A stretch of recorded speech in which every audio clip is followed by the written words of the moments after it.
Hi, thank you, Mr. Ranjan, for joining us today and taking us through your landscape and your thought process of the startup ecosystem within your region. I would like to talk a little bit about the UK ecosystem and what the International Tech Hub Network is here to offer.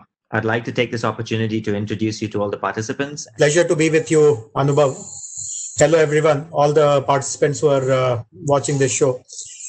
I'm Jayesh Ranjan. I work for the government here in Telangana. I look after the two very important subjects of information technology and industry. So there's a little bit of a backstory on what has made us become so positive and so embracing about startups and innovation. Telangana is a new state. It got created in 2014. June 2014. And after the state came into being, a very big visioning exercise took place just to understand what this new state needs to do, what should its priorities be. This exercise was done to find out what exactly should be the governance model, the delivery models, and so on and so forth. So in that visioning exercise, which happened in 2014, speakers after speakers told us that this state should be technology enabled, because technology is making great strides in literally every aspect of human endeavor. And Hyderabad, as all of us know, is already a very well established technology hub. So it was felt that the state should embrace technology. And then a corollary recommendation was that most of the breakthrough technologies, the new generation technologies, is coming from the world of startups, is coming from young entrepreneurs, from innovators. Of course, not to say that large corporations or universities, they're not doing anything. They continue to do what they are expected to do, but much more exciting is coming from the world of startups. So this was the guiding principle, that the state must embrace startups, must embrace entrepreneurship, must embrace innovation. And we acted upon all this advice. And from 2014 itself, actually, we have done three things. So first is that we have come out with a terrific policy to promote innovation and startup, which in many ways declares what the intent of the government is. And if you go through the policy document, and any of the viewers would like to do so as well. See, typically policies are written very brilliantly.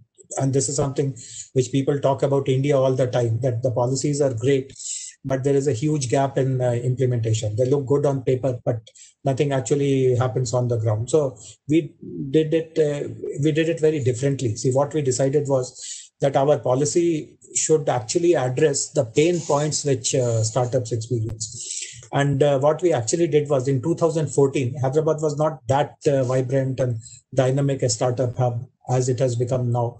We had in those days two incubators in the city, one in the Indian School of Business and one in the Triple IT. So incidentally, the Triple IT incubator is the oldest campus incubator in the country. So there were two incubators and roughly around 200 odd startups at that time. So what we decided was that we will gather some of those startups and just interact with them, understand what are their challenges, what are their pain points, what can the government address. And I recall a very interesting thing. So we gathered, I mean, not all 200 came, but some 30, 40 of them were there. And then we asked them, the first question in all innocence was that what would you like the government to do for you? And you won't believe it, Anubhav, the answer, in some ways it was also very funny. The answer which most of them gave was that if the government stays away from us, that is the best thing the government can do to us. And of course, now when you look back at it, it's not very difficult to realize where is that kind of answer coming from, because obviously, typically, they associate government with too much of micromanagement, regulation, and controls, and obviously, and there is a huge again a story about how the IT industry in the country grew because it was freed from all government controls and all that. So this was the kind of a hangover that, okay, if you are staying away from us, that is the best thing. But when we pressed them that we are not interested in regulation or micromanagement and stuff like that, do tell us what difficulties you face and let us see if we can genuinely address them. And then their responses came. So what we have done is that we have factored all that in our policy. So if you read our policy, it's a very action oriented policy, and it in some ways it provides solutions to all the pain points which people speak about, the startups face. So that was the first thing we did to create a very useful and a very actionable policy. The second thing which we did was, again, this is in the context of what I mentioned earlier, that people speak about India, that there are great policies, but nothing happens on the ground.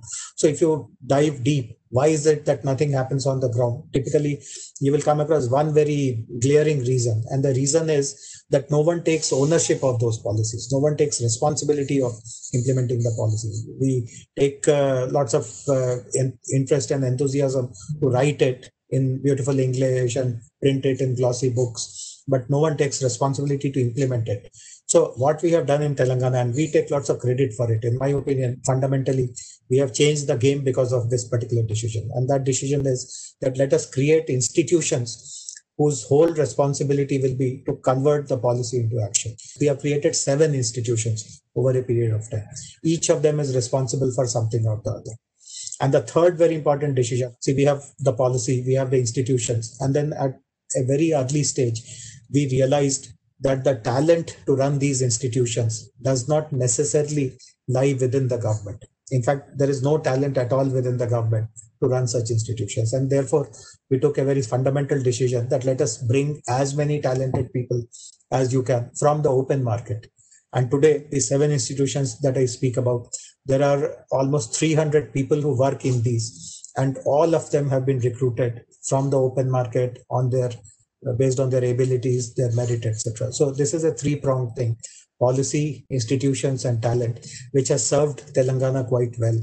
Excellent, Mr. Ranjan. Thank you so much for those insights on how Telangana is really embracing the startup ecosystem. What are the sectors that you see within your region kind of popping up beyond some of the others? And if, say, someone wanted to set up a startup within your environment, what are the sectors that you see are hot and popping up soon? Hyderabad already has a strong foundation and strong legacy in a few sectors. So, for example, this is the life sciences capital of the country. I'm sure you would know this, that almost 40% of the pharmaceutical products, the bulk drugs, etc., are manufactured in Hyderabad. Similarly, we have become a very important center for biotechnology. And again, this will amaze you when I let you know this, that 1/3 of the world's vaccines are manufactured in Hyderabad.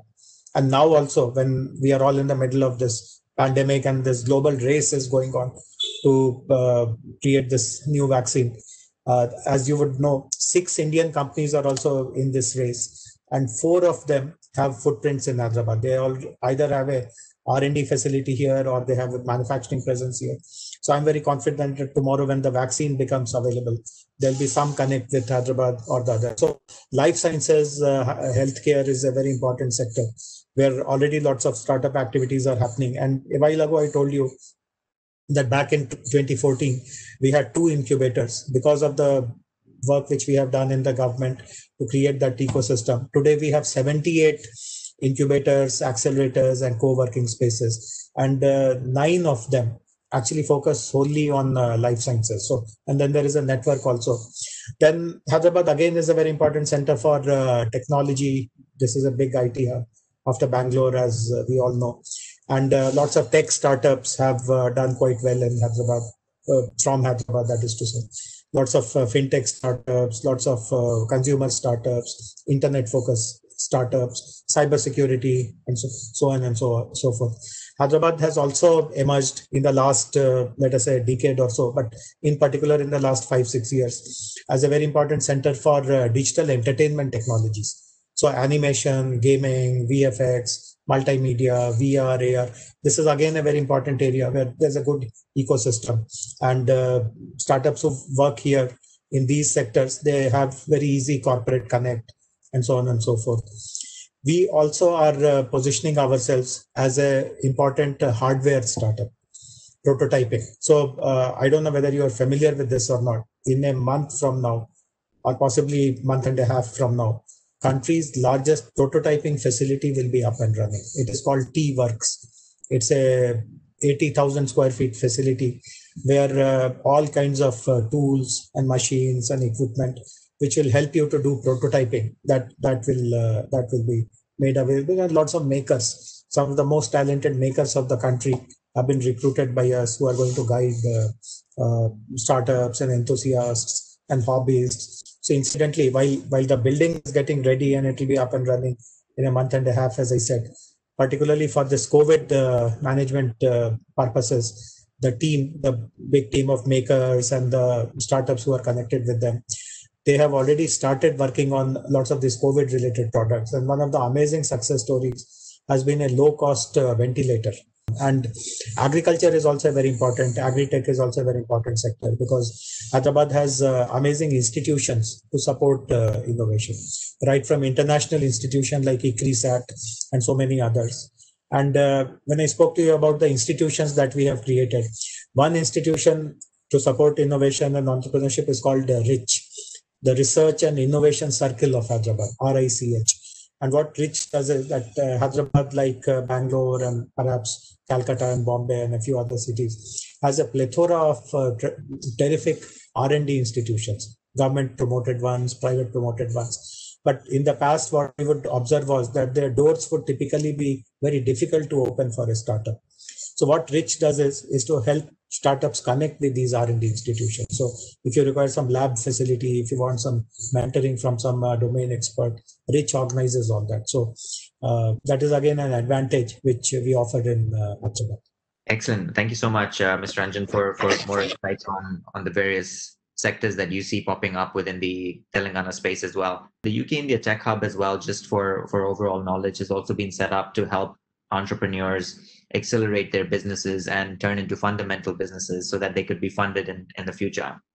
And I think that's always a chicken and an egg situation for most entrepreneurs, where they're constantly battling with, getting their first customer through the door and generating that first little bit of revenue. So the Tech Hub really focuses on developing programs to help entrepreneurs literally right from the idea stage to concept to an MVP, and an MVP to an actual full-blown product. So I can definitely see a lot of potential collaborations that could come through between both of our countries as well. And we can definitely establish some collaborative programs that empower entrepreneurs going forward. But I'd really like to know from your side, like, what do you feel both of our countries can offer one another when it comes to the more high-level overview? So I'll speak about that, Anubhav, but I pick on a point which you mentioned.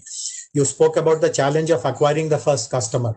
So I would like to say something about that, and then I'll talk about the partnership possibilities between India and UK, and particularly Telangana and UK. So you'll recall I mentioned a while ago that when we were drafting our policy, we decided to interact with startups, gather their pain points, and then respond to those pain points. So this is obviously one of the most important pain points, which they mentioned, that it is such a competitive space and newcomers don't find too much of muscle or heft to get into this market, and acquiring the first customer is very difficult.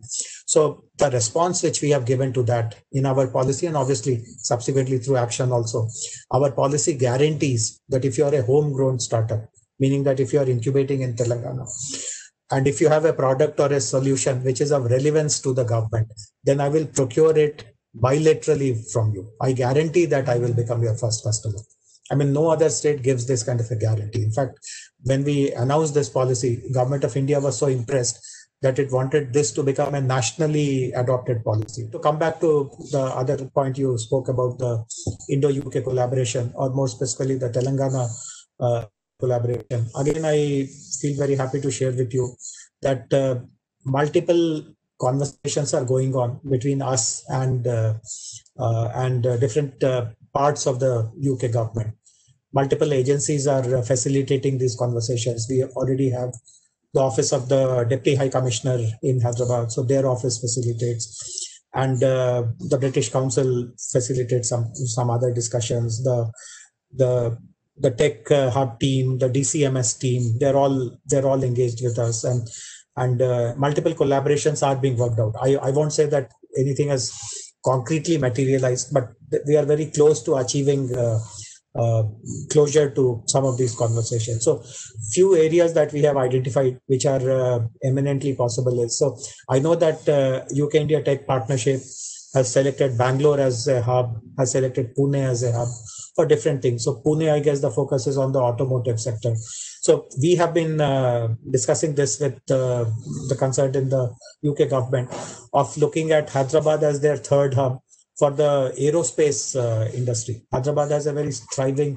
aerospace industry and aerospace and defense industry because of the presence of lots of defense PSUs, And subsequently, when private players were allowed to participate, some of the who's who of the aviation and aerospace and defense sector have made Hyderabad their home. So lots of expertise, lots of knowledge, lots of credibility of this sector is there in Hyderabad. We want to explore the partnership with UK-based companies, etc. So that is one proposal which is on the table. And I'm very confident that once the UK-India Tech Partnership is expanded beyond Bangalore and Pune, Hyderabad would be one of the strong contenders to be the third location.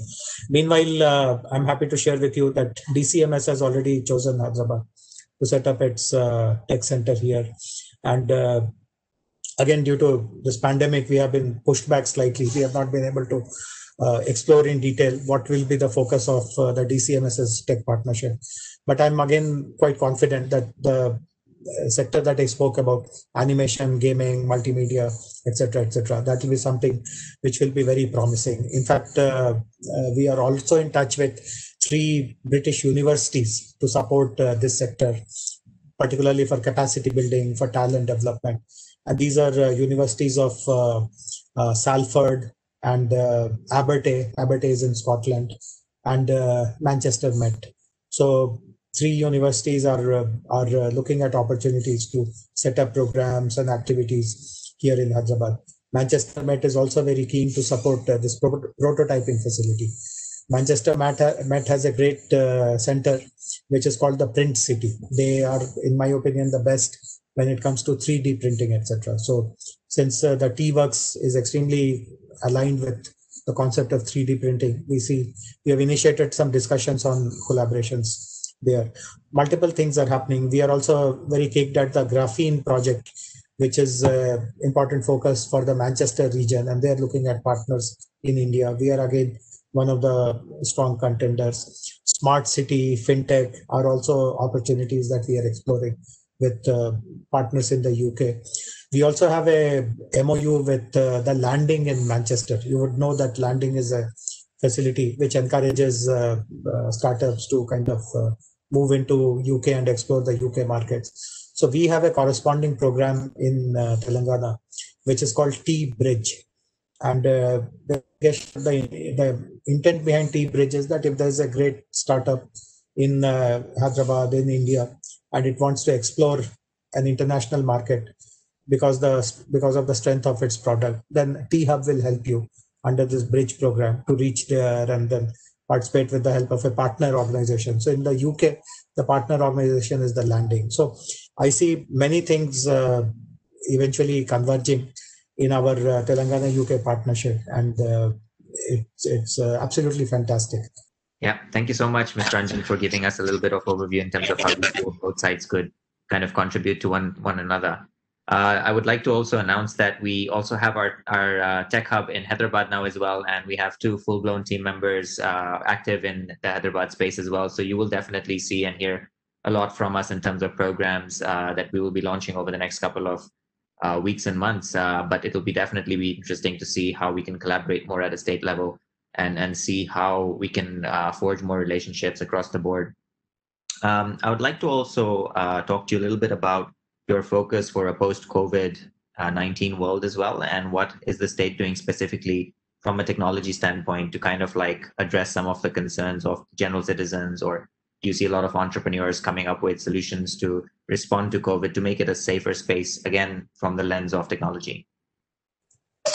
Yes, Anubhav. So three kinds of response to this question. One is that since March, when this pandemic has broken out in our country, Telangana has been identified as one of the states which has used technology quite extensively in multiple ways. So for instance, if you'll recall, the very first initiative nationally was what is called Arogya Setu, a contact tracing and tracking app was developed. But simultaneously, roughly a few days before Arogya Setu, we were able to create our own homegrown solution, which is called T-COVID-19 app. And that was quite extensively used. But now, of course, national government requires Arogya Setu for everything. So people are migrating from T-COVID app. But in terms of the strengths of that app, the functionalities, we were as good as Arogya Setu. And thereafter, subsequently, the quarantine monitoring, etc. Then subsequently, we have also utilized a very effective solution for home-based COVID management. So suppose you don't require hospitalization, then how do you receive teleconsultation? If you require any emergency ambulance services, how can you summon all that? How is a doctor assigned to you from a big pool, etc.? So lots of usage of technology. But another technology use which I feel very happy with is something which we did in partnership with NASSCOM. NASSCOM, as you would know, is the industry body for the IT companies. So we enjoy a special relation with them, and they have created a predictive analysis tool which relies on AI and machine learning.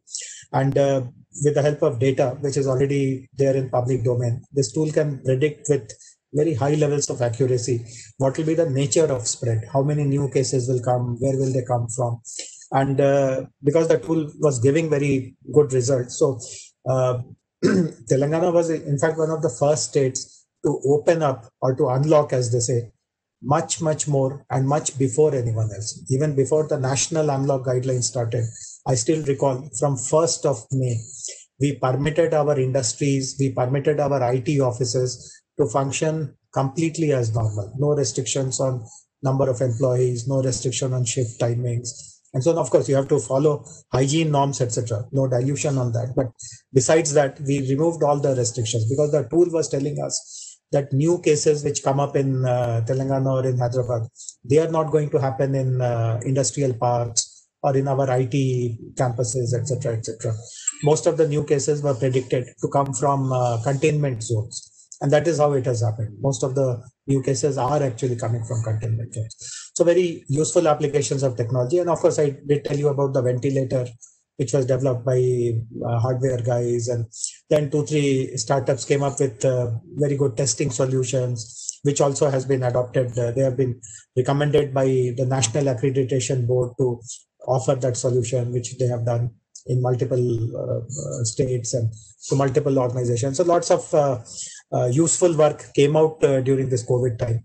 The second part which I wanted to share with you is that obviously during the pandemic, particularly during that lockdown phase, different sectors of the economy were impacted quite badly, including industrial sector, and all the industrial sectors were impacted. But within the industrial sector also, we see that the MSMEs, the micro units, the mid-scale units, the small units, the adverse impact on them was pretty hard. I mean, big companies were also impacted, but because they have deeper pockets, they can withstand some of these shocks for a while. But for the MSMEs, this has become quite a challenge. So we are also working out. In fact, the toolkit is ready on what kind of post-COVID recovery can be offered to MSMEs using technology. So, for example, let us say the supply chain of a particular sector got badly disrupted and MSMEs were affected much more. So what can be done using technology to improve their supply chain? Can we help them manage some inventory based on certain predictions and so on and so forth? If migrant workers who used to work in their factories have suddenly kind of moved away and they haven't come back, are there any automation solutions which we can offer to them? So we are looking at a few important manufacturing sectors for the state where MSMEs have been hit very badly and trying to give technology-oriented solutions. The third thing which we are very clear about is, and this is something which is globally going to be true, is that digitalization is going to play a very, very important role in post-economic recovery. Whether it is at an individual level or at a firm level or even at a government level, digitalization is going to drive that process. But we all, I'm sure, are conscious about it, that the imperative towards digitalization should not and must not exacerbate the existing digital divide. See, already there is a digital divide. As all of us know, we are able to have this video conference and there's no hitch at all. But imagine if someone is in a rural location and he wants to speak to you like this. First of all, he won't have connectivity. He won't have access to these kind of devices. So how do you ensure that in the race for digitalization, we don't leave a big section of people behind? So as a government, we are very conscious of our responsibility. So we are doing a bunch of things. which are very important. First of all, we are fast tracking. We had a project which was going on much before COVID also, but the COVID scenario has made us realize that we should fast track it and make it very quick off the ground, which is to provide optic fiber cable to every household in the state. The state has almost 8.5 million households, and they are located all over the place, including rural areas, remote areas. Some may be in forest areas, but regardless of where you are, we will deliver reliable optic fiber cable right till your doorstep. So earlier, this project was a long drawn project, but we have decided to crunch the timelines and deliver everything in about a year and a half. The second is that we also must be familiar with this reality that even if I take broadband to someone's door, there would be still hundreds and thousands of people who are not going to suddenly jump up in joy and start investing in devices and all that. For many people, either it is not affordable or it is not a matter of priority. But we do not want them to be left behind, even if they don't have personal access to devices, etc. So in every villages, we are setting up a common kiosk which will be run by a woman entrepreneur whom we will train. The government will train, build their capacities, provide all hardware so that she can assist the rest of the community in accessing the digital services. Tomorrow it could be health services, it could be e-commerce, it could be teleconsultation, it could be digital education, skills. I mean, so many things are going to turn digital as days go by. But again, as I said, it is our responsibility to ensure that equity in accessing and benefiting from the digital world is maintained, and as a government, that is my foremost responsibility, so to say.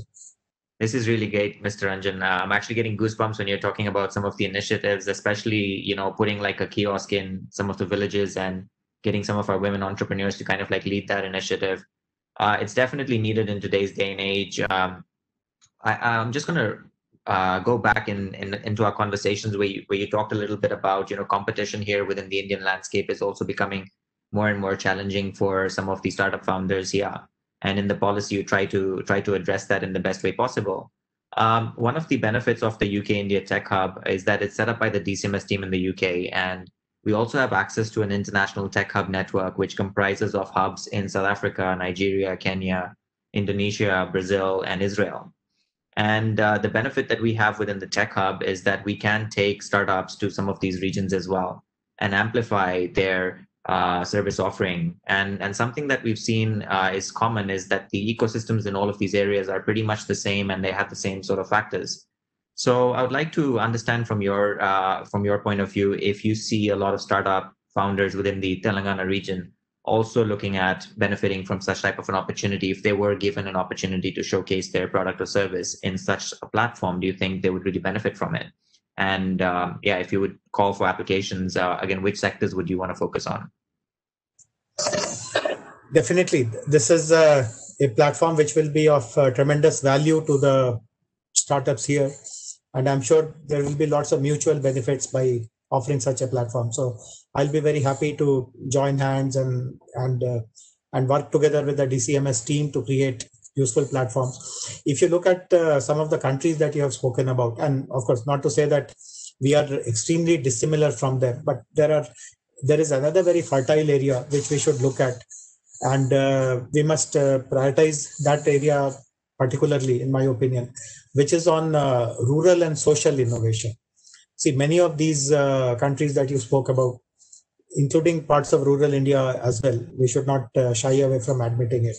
On many social parameters, our kind of performance is still suboptimal. So lots of opportunities for social innovators to step into that space, take the help of willing governments and progressive governments on developing a model where you can scale it up very easily, finding easy access to funding through social venture partners, and so on and so forth. So this is one area where I see tremendous opportunities, including in large parts of rural India and even urban pockets where, let us say, the working class people live, where the health standards are low, education standards are low, child nutrition is poor, and livelihoods are unstable, social protection is very weak.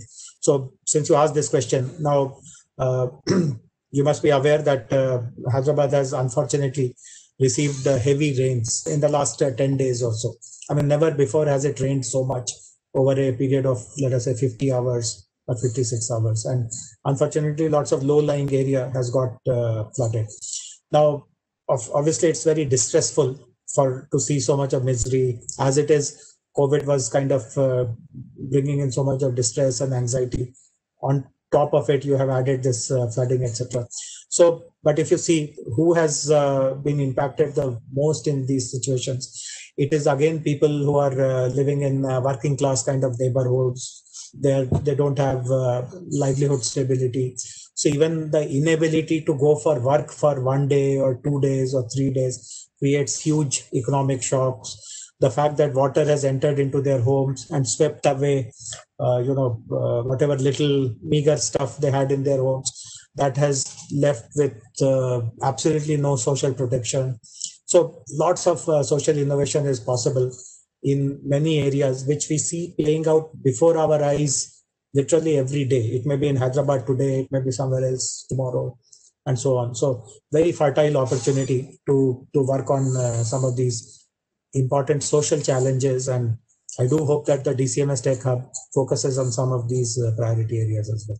Thank you, Mr. Ranjan, for all your effort and time. This fireside chat has been an amazing conversation for me. I'm definitely going to learn a lot from this conversation and looking forward to our future collaborations as well. Thank you very much, Anubhav. It was a great experience chatting with you. And I do hope that we sincerely follow up on all these open-ended things that we discussed. Look forward to a great run of the UK Tech Hub, the DCMS Tech Hub here in Telangana and in Hyderabad.